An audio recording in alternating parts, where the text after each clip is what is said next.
নমস্কার, নিয়ে আসলাম টুকরো কথায় মহাভারতের পরবর্তী অংশ। গতদিন আলোচনা করলাম যুদ্ধের 17তম দিনে অর্জুন কর্ণকে বধ করে।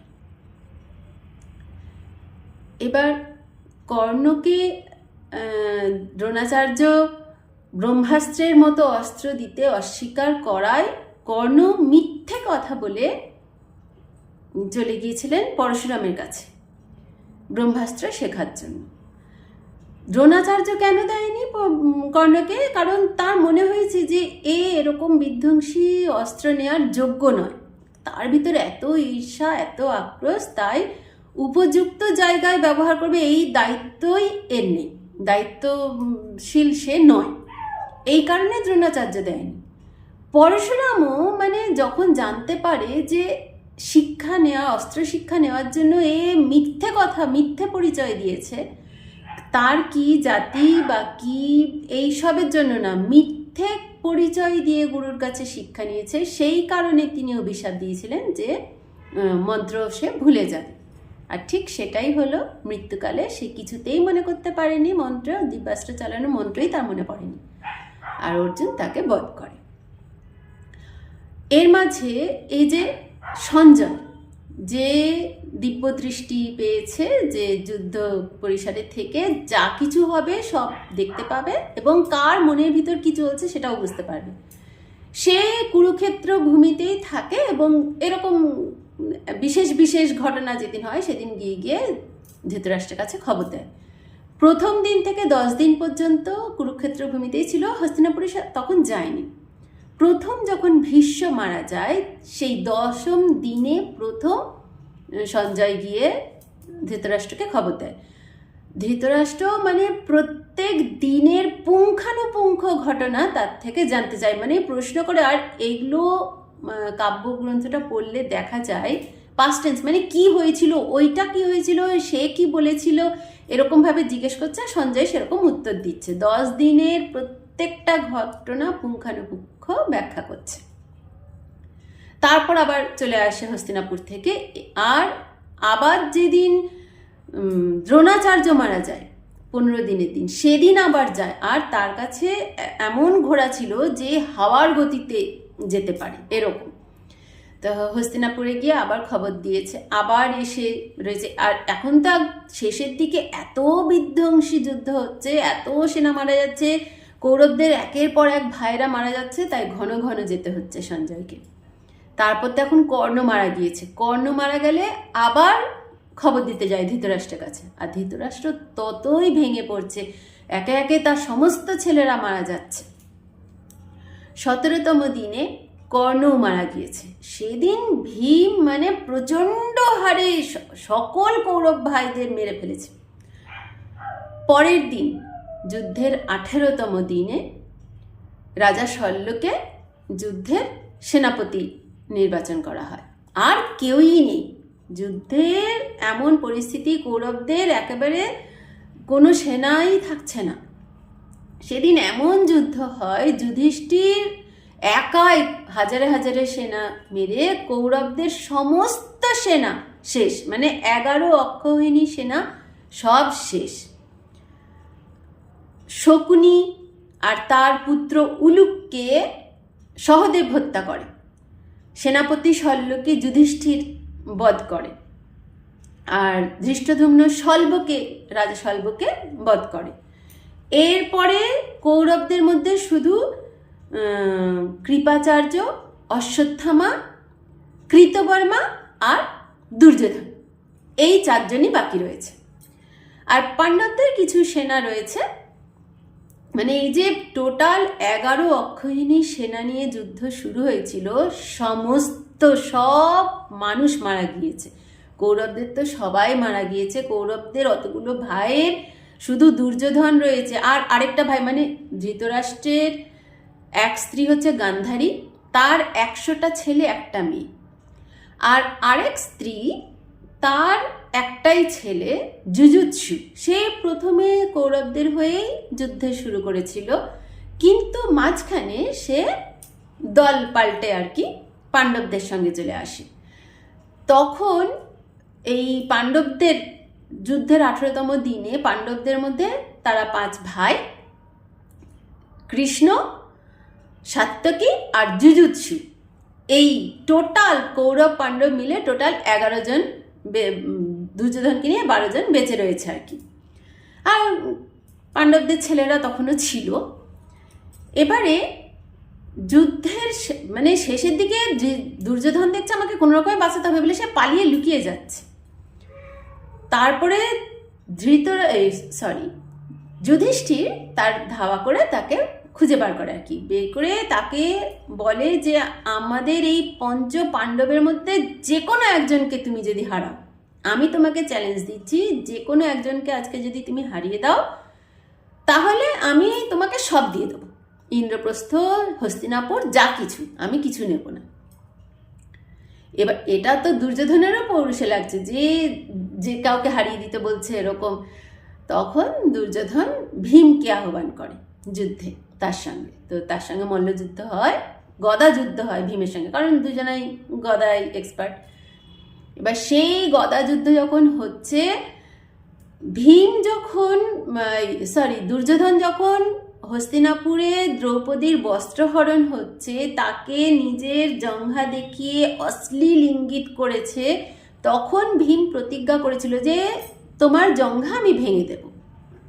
তাহলে এখনই তো সুযোগ, যুদ্ধেই তো ভাঙবে, নাকি বাড়িতে শুয়ে রয়েছে গিয়ে ভেঙে দেবে। তাহলে যুদ্ধক্ষেত্রেই হচ্ছে। আর দুর্যোধনেরও এটা মনে রাখার কথা যে ভীম এরকম প্রতিজ্ঞা করেছে, সেও একটা ভুল চাল দিয়েছে। ভীম সুযোগ পেয়েছে, তার জঙ্ঘায় আঘাত করে তাকে এমন কাবু করে ফেলে সে আর ওঠার ক্ষমতাই নেই, পড়ে যায়, মাটিতে লুটিয়ে পড়ে। এই 18 দিনের যুদ্ধের মধ্যে বলরাম ছিল না, তিনি গিয়েছিলেন তীর্থ করতে। ঠিক সেদিনই তিনি ফিরেছেন, আর ফিরে যুদ্ধক্ষেত্রে এসছেন দেখতে, এসেই দেখছে ভীম দুর্যোধনের জঙ্ঘায় আঘাত করেছে। আর দুর্যোধন বলরামের খুব প্রিয় ছাত্র। বলরাম তো দেখে এত রেগে গিয়েছে। আর গদা যুদ্ধের নিয়ম হচ্ছে কোমরের নিচে আঘাত করা যাবে না। বলরাম তখন নিজে অস্ত্র তুলে ভীমের দিকে তেড়ে গিয়েছে, আমি তোমাকে মেরেই ফেলবো, কেন তুমি এরকম নিয়ম ভেঙে এই কাজটা করলে, কেন তুমি দুর্যোধনকে মারলে, তুমি কোনো নিয়ম মানোনি, তাই তোমাদের হার আমি আজকে দেখিয়ে দিচ্ছি। তখন কৃষ্ণ গিয়ে দৌড়ে বলরামকে বাধা দেয় আর বলে যে এতদিন নিয়ম কারা ভেঙেছে, প্রথম থেকে এরা তো কোনো নিয়মই করেনি। এটা কোন নিয়মে, কোন ধর্মে বলেছিল যে জুয়া খেলাতে কুলবধূকে এনে চুলের মুঠি ধরে এনে ভরা জনসভায়, রাজসভায় বস্ত্রহরণ করা, সেটা কি নিয়ম ছিল? বা ওই অভিমন্যুকে যখন 6 জন রথী মহারথী মিলে একসাথে মারল, তখন কি কোনো নিয়ম ফলো করা হয়েছিল? আজকে তুমি বলছো, আর ভীম তো প্রতিজ্ঞা করেছে, এটা তো আপনিও জানতেন যে ভীম প্রতিজ্ঞা করেছে তার জঙ্ঘা ভেঙে ফেলবে। তাহলে জঙ্ঘাটা ভাঙবে কখন? যখন লড়াই হবে তখনই তো ভাঙবে, যুদ্ধক্ষেত্রেই তো ভাঙবে। এটা কি দুর্যোধন জানতো না, নাকি আপনি জানতেন না? এরকম মানে আরও অনেক। আর এই যে যুদ্ধে বলরাম কেন ছিল না, কারণ শ্রীকৃষ্ণ পাণ্ডবদের পক্ষে রয়েছে, তাহলে ভাইয়ের বিপক্ষে যাবে না। তাই আমি তো আজও দাঁড়িয়ে রয়েছি এদের সঙ্গে, যেদিকে ধর্ম সেদিকেই আমি থাকবো। তাহলে এখন কি আপনি আমার উল্টো দিকে যাবেন? তাহলে কোন দিক দিয়ে ধর্মের প্রতিস্থাপন হবে যদি পাণ্ডবরা হেরে যায়? কি সমাজে কি উদাহরণ স্থাপিত হবে? এত সব বোঝানোর পর বলরাম নিজেকে শান্ত করে এবং সেখান থেকে চলে যায়। দুর্যোধনকেও ভীম মেরে দিয়েছে। এবারে এই যখন যুদ্ধ চলছে, এর মধ্যে একদিন এও হয়েছে, মানে ঠিক আগের দিন কর্ণ যেদিন মারা যায়, সন্ধ্যাবেলা সঞ্জয় কৃপাচার্যের সঙ্গে টেন্টে ঘুরছে, সমস্ত দেখছে, দেখে আবার তো খবর দিতে হয় ধৃতরাষ্ট্রকে। তখন মানে এমন পরিস্থিতি, কেউ কাউকে বিশ্বাস করতে পারছে না, এরা বিপক্ষের লোক, এদিকে কেন? তাই ধৃষ্টদ্যুম্ন এসে আক্রমণ করে, শিখণ্ডী তারা এসে আক্রমণ করে ধরে ফেলে, আটক করে ফেলে সঞ্জয়কে। সেই সময় ব্যাসদেব এসে বলে যে না না, যুদ্ধ করছে না, আসলে খবরাখবর দেওয়ার জন্যই রয়েছে, দূত হিসাবে তারপর তারা ছাড়ে। তাহলে যুদ্ধে বিদুর, তারপরে সঞ্জয়, এরা তো অংশগ্রহণ করেনি, কিন্তু যুদ্ধের পরিসরের মধ্যে রয়েছে, হঠাৎ বিপক্ষের লোক এসেছে, তাই আর কি তারা আক্রমণ করেছিল। যাই হোক, এটা 17 দিনের ঘটনাটা আর কি। 18 দিনের দিন দুর্যোধনকেও মারা হয়ে গিয়েছে। এরপর শিবিরে সবাই রেস্ট নিচ্ছে, পাণ্ডবদের রেস্ট বলতে যুধিষ্ঠিরের বাকি ছেলেরা, কে দ্রৌপদীর যে 5টা ছেলে রয়েছে তারা, তার ধ্রুপদের ছেলে ধৃষ্টদ্যুম্ন, শিখণ্ডী, তার মেয়ে শিখণ্ডী, আর কিছু সেনা টেনা রয়েছে, এরা সব রেস্ট নিচ্ছে। আর পাণ্ডবরা 5 ভাই এই সব শিবিরে শিবিরে ঘুরে বেড়াচ্ছে, যুদ্ধক্ষেত্রে দেখে বেড়াচ্ছে। এই যে এত এত মারা গিয়েছে, এগুলো তো সব নিজেরই লোক, তাহলে কাকে আবার দাহ করতে হবে, তার অন্তিম সংস্কার করতে হবে, এসব দেখে দেখে বেড়াচ্ছে। শ্রীকৃষ্ণ সহ পঞ্চপাণ্ডব মানে কৌরবদের শিবিরে গিয়েছে, আর এরা নিজেদের শিবিরে দ্রৌপদীর 5 ছেলে, তার ভাই শিখণ্ডী, এরা সব ঘুমোচ্ছে। অশ্বত্থামা যে ভিতরে এত প্রতিহিংসা, এত রাগ, সে কি করবে? কৌরবদের সে কেউ নয়, কিন্তু কৌরবদের বন্ধু, সে কৌরবদের হয়ে যুদ্ধে লড়েছে, আর তার বাবার মৃত্যু হয়ে গিয়েছে। এই রাগ, জ্বালা, প্রতিহিংসা তাকে নিতেই হবে, পাণ্ডবদের কাউকে ছাড়বো না বলে ওই শিবিরে প্রবেশ করে দেখে যে এরা সব ঘুমোচ্ছে। সে কি করেছে? সবাইকে, ধৃষ্টদ্যুম্ন থেকে শুরু করে শিখণ্ডী, এমনকি দ্রৌপদীর 5টা ছেলে, সবাইকে ঘুমন্ত অবস্থায় মেরে ফেলে। এবার এই খবরটা যায় পাণ্ডবদের কাছে। মেরেই তো অশ্বত্থামা ওখান থেকে পালিয়েছে। প্রথমে সেখানে মারার হয়ে যাওয়ার পরেই খেয়াল করেছে এখানে কিন্তু পাণ্ডবরা নেই, তাদের ছেলেরা রয়েছে, তাহলে এবার আমাকে ছাড়বে না, অর্জুন আমাকে ছাড়বে না। অশ্বত্থামা পালিয়েছে, পাণ্ডবরাও তার পিছনে ধাওয়া করেছে যে এ কিভাবে? দ্রৌপদী বলছে যুদ্ধে যদি মারা গিয়েছে আমার পুত্র, বীরগতি প্রাপ্ত হয়েছে, এটা একরকম, কিন্তু এইভাবে ঘুমন্ত অবস্থায় আমার ছেলেদেরকে মেরে দেবে, এর যেন শাস্তি পায়। তখন পাণ্ডবরা তার পিছনে ধাওয়া করেছে, অশ্বত্থামাকে ধরে ফেলেছে। এবার অর্জুনের সঙ্গে তুমুল সংঘর্ষে লেগেছে।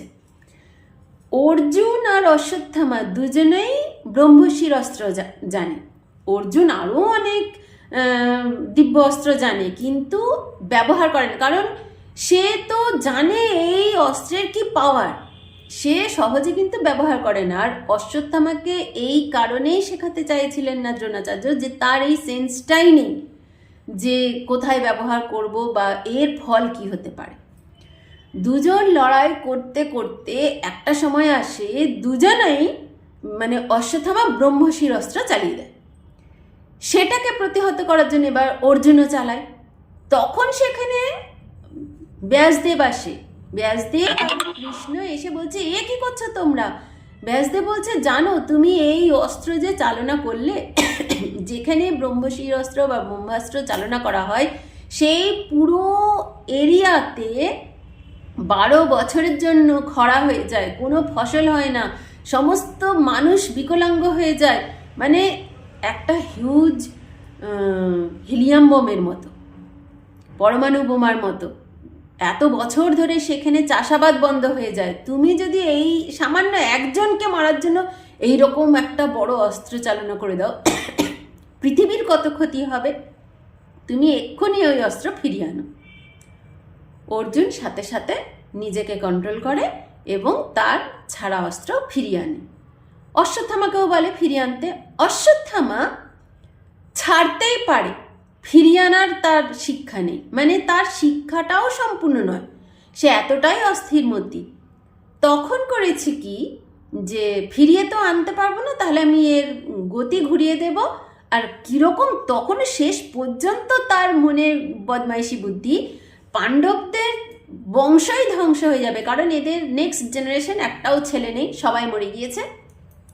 এক হচ্ছে অভিমন্যুর বিয়ে হয়ে গিয়েছিল বিরাট রাজকন্যা উত্তরার সঙ্গে, সে এখন গর্ভবতী, তাহলে তার গর্ভের সন্তানও যদি মরে যায় তাহলে পাণ্ডবদের কোনো বংশই থাকবে না বলে তার ওই ব্রহ্মশির অস্ত্র ওই উত্তরার গর্ভের দিকে ঘুরিয়ে দেয় তার অভিমুখ। এর ফলে কৃষ্ণ খুব রেগে যায়। সে কি, একটা যে শিশু যে জন্মায়নি, মায়ের গর্ভে রয়েছে, তুমি সেখানে প্রাণের নাশের জন্য চেষ্টা করেছ। তখন কৃষ্ণ বলে যে ওই সন্তানকে আমি বাঁচিয়ে দেব বলে শ্রীকৃষ্ণ উত্তরার গর্ভের সন্তানকে নতুন করে প্রাণদান করে। আর অভিমন্যুর ওপর মানে এত রেগে গিয়েছেন কৃষ্ণ, তাকে অভিশাপ দেয়। তার তো প্রথমে তার মাথার মণি খুলে নিয়ে নেয় আর বলেন যে তুমি 3000 বছর পর্যন্ত এই রকম ঘা নিয়ে, পুজ, রক্ত, দুর্গন্ধ নিয়ে ঘুরে বেড়াবে। কোনো মানুষ তোমার কাছে আসবে না, কেউ তোমার সঙ্গে কথা বলবে না, তুমি চাইলেও মরবে না, তুমি দীর্ঘ মানে চিরায়ু, চিরায়ু মানে বহুদিন বেঁচে থাকবে, 3000 বছর এই রকম ভাবে তুমি পুজ, রক্ত, গন্ধ নিয়ে ঘুরে বেড়াবে, হাজার হাজার বছর তুমি এইভাবে ঘুরবে বলে অশ্বত্থামাকে অভিশাপ দেয়। সেই অশ্বত্থামা তখন অনুশোচনায় দগ্ধ হয়ে ওই জ্বালা যন্ত্রণা নিয়ে ঘুরে বেড়ায়। আর উত্তরার গর্ভের সন্তানকে শ্রীকৃষ্ণ আবার নতুন করে প্রাণদান করে। পরবর্তীকালে সে অভিমন্যুর একমাত্র সন্তান জন্মায় পরীক্ষিত। এবার যুদ্ধ শেষ, হস্তিনাপুরে সবাই ফিরে যাবে। যুধিষ্ঠির এই যে সকলের কাজবাজ হচ্ছে, তখন হস্তিনাপুরের থেকে কুন্তি এবার এসেছে, এসে যুধিষ্ঠিরকে বলছে যে কর্ণের কাজও করতে, যে সকলের কাজ হচ্ছে, জলদান হচ্ছে মৃত ব্যক্তিদের, তখন বলছে কর্ণকে কেন? তখন কুন্তি পরিচয় দিচ্ছে যে কর্ণ তোমাদের বড় ভাই, আমার প্রথম সন্তান। এই কথা শুনে যুধিষ্ঠির তো একেবারে ভেঙে পড়েছে, মানে এতগুলো মানুষ তো মারা গিয়েছে, কিন্তু কর্ণ আমাদের নিজের ভাই, এতদিন বলনি কেন? তাহলে আমরা এই যুদ্ধই করতাম না। তখন কুন্তি বলেন যে না, সে তুমি ওইটা যে বলছো সেটা আমি জানি, তুমি অতটাও ভেঙে পড়ো না, কারণ কর্ণ জানতো যে তোমরা ওর ভাই। কর্ণর পিতা সূর্যদেব, আমি তাকে গিয়ে বোঝাবার চেষ্টা করেছি, অনেক বুঝিয়েছি, কিন্তু কর্ণ রাজি হয়নি, সে যুদ্ধ করেছে। কিন্তু তোমরা যদি জানতে তাহলে তোমরা তো যুদ্ধ করতে না, তাহলে যুদ্ধটা ফেয়ার যুদ্ধ হতো না।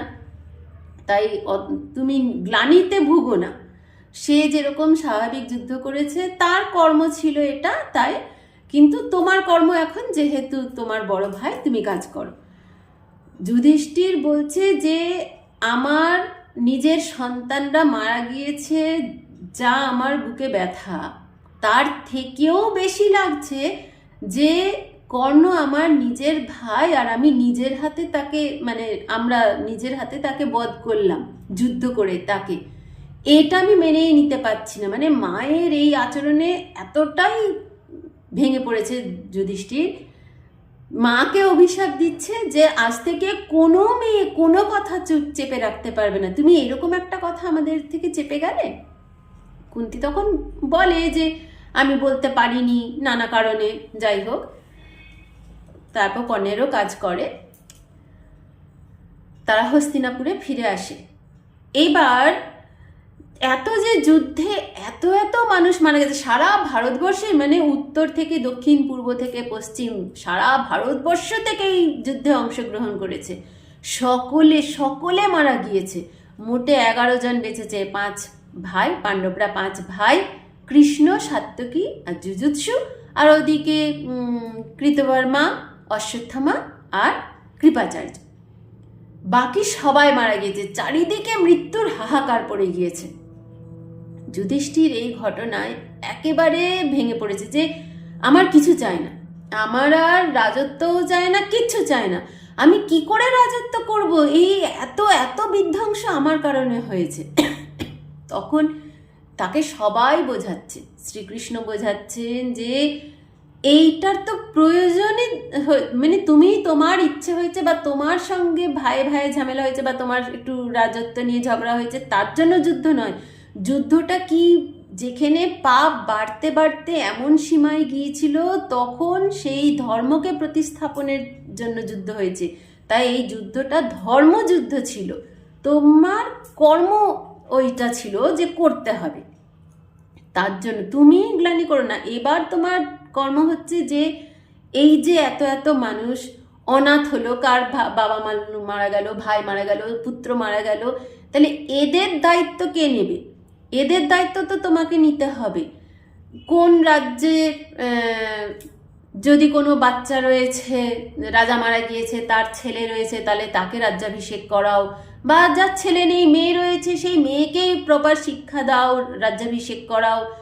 এরকমই করা হয়েছে পরে। কিন্তু তখন সারা ভারতবর্ষে সকলের রাজারা মারা গিয়েছে, তাই তাদের যার যার রয়েছে, বা যেখানে নেই সেখানে ব্যবস্থা করা, সেই রাজ্য চালনা করার জন্য এগুলো সব ব্যবস্থা করে, এইটা তোমার ডিউটি। তুমি শুধু যুদ্ধ করলে এবার আমি ভেঙে পড়ে সন্ন্যাস নিয়ে নেবো, এটা তো বললে হবে না। তোমার সময় তারা এসে দাঁড়িয়েছে, এবার তাদের সময় তোমাকে দাঁড়াতে হবে। নানান রকম বলছে, সবাই বোঝাচ্ছে, বিদুর বোঝাচ্ছে, সবাই বোঝাচ্ছে, কিন্তু যুধিষ্ঠির কিছুতেই শান্ত হতে পারছে না। তখন যুধিষ্ঠিরকে কৃষ্ণ বলছে যে তোমার কুরুবংশের একজন ধ্রুবতারা, সে এখনো পর্যন্ত রয়েছে, তার যা অভিজ্ঞতা, তার যা জ্ঞান, সে চলে যাওয়ার আগে সেইটা তুমি নিয়ে নাও। মানে ভীষ্মের কথা বলছে। ভীষ্ম তার ইচ্ছা মৃত্যু, তীর বিদ্ধ হয়েও সে এখনো পড়ে রয়েছে যে কবে উত্তরায়ণ শুরু হবে। তখন দক্ষিণায়ন চলছে, সূর্যের উত্তরায়ণ শুরু হবে, তারপর দেহত্যাগ করবে। তাই যুধিষ্ঠিরকে বলছে তার যা ভীষ্মের তো অভিজ্ঞতা, এরা রাজা যেই থাক, ভীষ্ম যখন 17-18 বছর হয়েছে তখন হস্তিনাপুরে এসেছে। তারপরে তার বাবা কিছুদিন রাজত্ব করার পরেই তো মারা গিয়েছে, তখন থেকে রাজ্যত্ব সামলাচ্ছে। তখন চিত্রাঙ্গদ, বিচিত্রবীর্য একেবারে ছোট ছোট, রাজার ভূমিকা তো ভীষ্মই পালন করেছে। তারা যখন বড় হয়েছে, চিত্রাঙ্গদ মারা গিয়েছে, বিচিত্রবীর্যের বিয়ে দিয়ে রাজা হতে না হতেই সেও মারা যাচ্ছে। তাহলে সেই রাজা ভীষ্ম এতদিন পালন করে গিয়েছে, তখন লাস্টে জন্ম হলো ধৃতরাষ্ট্র, পাণ্ডু, বিদুর, এরা অনেক ছোট ছোট, এরা বড় হলো, রাজা হলো, ততদিনে তো ভীষ্মই করেছে। পাণ্ডু রাজা হয়েই কিছুদিন বাদে আবার সে পাণ্ডু সব ছেড়ে ছুড়ে চলে যাচ্ছে, ধৃতরাষ্ট্রকে রাজা। আর ধৃতরাষ্ট্র তো মানে তার প্রবলেম রয়েছে, অন্ধ, তাই সে সব দিক দিয়ে ভালোভাবে রাজত্ব চালাতে পারে না, সেই আবার ভীষ্ম। তাহলে ভীষ্ম তো সারা জীবন ধরে, এত দিন ধরে এত বড় রাজত্ব চালিয়েছে, তার অভিজ্ঞতা সে তো মানে তুলনা হয় না। শ্রীকৃষ্ণ নিজে জ্ঞান দিতে পারেন, তবু বলছেন যে তুমি যাও ভীষ্মের থেকে নাও, তার যে অভিজ্ঞতা সেইটা তুমি নাও। ভীষ্ম সেই সরসজ্জায় শুয়েই যুধিষ্ঠিরকে উপদেশ দিচ্ছে যে রাজধর্ম কি, একজন রাজাকে কিভাবে চলতে হবে, নানান গল্পের মাধ্যমে, নানান কথা। মানে মহাভারতের যে 18টা খণ্ড, এই মানে পুরোটাকে যদি 6টা ভাগে ভাগ করি, তাহলে একটা ভাগ পুরোই হচ্ছে এই ভীষ্ম আর যুধিষ্ঠিরের সংলাপ সরসজ্জায় থাকা অবস্থায়। মানে এতটাই একটা খণ্ড পুরোই ভীষ্ম যা যা জ্ঞান দিয়েছেন, রাজধর্ম কি। এই রাজধর্ম শুধু যুধিষ্ঠিরের জন্য না, আমাদের সকলের জন্য। এখনো রাজধর্ম তো নেতা মন্ত্রী যারা রাজত্ব করছেন, দেশ চালাচ্ছেন, তাদের অবশ্যই জানার কথা। এই কারণেই মহাভারত পড়ার যে উপযোগিতা বা প্রয়োজনীয়তা এইখানে। এই যে এত কিছু গল্প টল্প, এইগুলো তো জাস্ট ওই জ্ঞানগুলোকে শুধু শুধু নিরস ভাব থাকবে, তাই গল্পের মাধ্যমে। আর এটা তো সত্যি সত্যি ব্যাসদেবের পরিবারের এত সব ঘটনা হয়েছে, তার মধ্যে এই জ্ঞানগুলো রয়েছে। এই কারণেই মহাভারতকে পঞ্চম বেদ বলা হয়। এই এত জ্ঞান সাধারণ মানুষের নেওয়ার ক্ষমতা খুবই কম থাকে, যাতে তাদের নিতে সুবিধা হয়, এই কারণেই গল্পের আকারে লেখা। ইতিহাসের কাহিনী আকারে। মহাভারতের এক একটা চরিত্র দিয়ে আমরা উদাহরণ দিয়ে ধর্মকে চিনতে পারি তাই। আর এখানে মেইন এত বড় করে যুধিষ্ঠিরকে রাজধর্ম শিখিয়েছে ভীষ্ম। তারপরে যুধিষ্ঠিরের রাজ্যাভিষেক হয়, ফিরে যায়, কিন্তু সবই হলো 100 ছেলে মারা যাওয়ায় ধৃতরাষ্ট্র একেবারে ভেঙে পড়েছে। যখন হস্তিনাপুরে এরা ফিরে যায়, মেনে তো নিতেই হবে, যুদ্ধে জয় করে ফিরে এসেছে যুধিষ্ঠির, তাকে তো রাজা করতেই হবে, কিন্তু একেবারে মনের থেকে কি হয়, ধৃতরাষ্ট্র গান্ধারী তখন একেবারে ভেঙে পড়েছে। এত রাগে জ্বালায় গান্ধারী, মানে তার চোখের পট্টি বাঁধা অবস্থাতেই যুধিষ্ঠিরের দিকে এমন তেজ ভরে তাকাচ্ছে, যুধিষ্ঠিরের পায়ের আঙুলের নখ পুড়ে যাচ্ছে এরকম। শ্রীকৃষ্ণকে দেখে গান্ধারী আর নিজেকে স্থির রাখতে পারেনি। তাকে অভিশাপ দিচ্ছে যে আমার যেরকম বংশ পুরো ধ্বংস হয়ে গেল, তোমার বংশও ধ্বংস হয়ে যাবে, আর তুমি সেটা চোখের সামনে দেখবে, কিছু করতে পারবে না। শ্রীকৃষ্ণ হাসি মুখে তার এই অভিশাপ মাথায় পেতে নিলেন, বললেন যে আপনি যা বললেন আমি সেটা মেনে নিলাম, মানে আমি সেই অভিশাপ, তিনি তো ভগবান, বলতেই পারতো এগুলো হবে না, তা বলেনি, কিন্তু কিরকম যুক্তি দিয়েছেন যে আমার আমি থাকতে থাকতেই যদুবংশের সকলে এমন অহংকার বেড়ে যাচ্ছে, তাহলে আস্তে আস্তে তো এমন পর্যায়ে পৌঁছাবে এরা কাউকেই, মানে ধর্ম থেকে এত দূর চলে যাবে, তখন তো এরা কাউকে তোয়াক্কাই করবে না যে আমরা কৃষ্ণের বংশ। এই অহংকারে, এই দম্ভেই অত্যাচার করতে শুরু করবে, এদের পতন তো অনিবার্য। তাই এটা অস্বীকার কোনো জায়গাই নেই, তাদের পতন তো হবেই। তবে এমন নয় যে আমি কোনো ভুল কাজ করেছি বলে আপনি আমাকে অভিশাপ দিলে সেটা খাটলো। এখানে আমি কিন্তু কোনো ভুল করিনি। এই যুদ্ধ যে হলো, আপনার ছেলেদের যে 100টা ছেলের পতন হলো, তার গোড়ায় কি আপনি আটকাতে পারতেন না বলে গান্ধারীকে প্রশ্ন করছে। যখন প্রথম থেকেই দেখছে ছেলে একটার পর একটা ভুল করে যাচ্ছে, তখন তো মা হিসেবে আটকাতে পারতেন। ছোট ছোট করে বাড়তে বাড়তে এমন একটা বিষবৃক্ষ হয়েছে, তার না বাবা আটকেছে না মা আটকেছে। বাবা অন্ধ, চোখে অন্ধ, মনেও অন্ধ সেজে থেকেছে, আর মা নিজের চোখ বেঁধে রেখেছে, দেখতেই চায়নি। মাতৃত্বে অন্ধ, মানে বুঝতে পারছে গান্ধারী একের পর এক ভুল করছে, কিন্তু সেইভাবে প্রবলভাবে বাধা তো কোনো দিন দেয়নি। তাই এই যে আপনি কি জানতেন না যে এই রকম অধর্মের ফল এটাই হবে? তখন গান্ধারীও ভেঙে পড়ে যে সত্যি, এটা তো সত্যি যে যেই পথে দুর্যোধন যাচ্ছিল, গান্ধারী নিজেই জানতেন যে এই পথের শেষটা কি হবে। তাই কৃষ্ণকে আজকে দুঃখে জ্বালায় অভিশাপ দিল ঠিকই, কিন্তু এইটাই যে পরিণতি ছিল সেটা তো জানা কথা। যাই হোক, যুধিষ্ঠিরের রাজ্যাভিষেক হলো, যুধিষ্ঠির রাজা হলেন যুধিষ্ঠির। এরপরে বাকি গল্পটা আবার পরের দিন। এখনো কিন্তু মহাভারত শেষ হয়নি।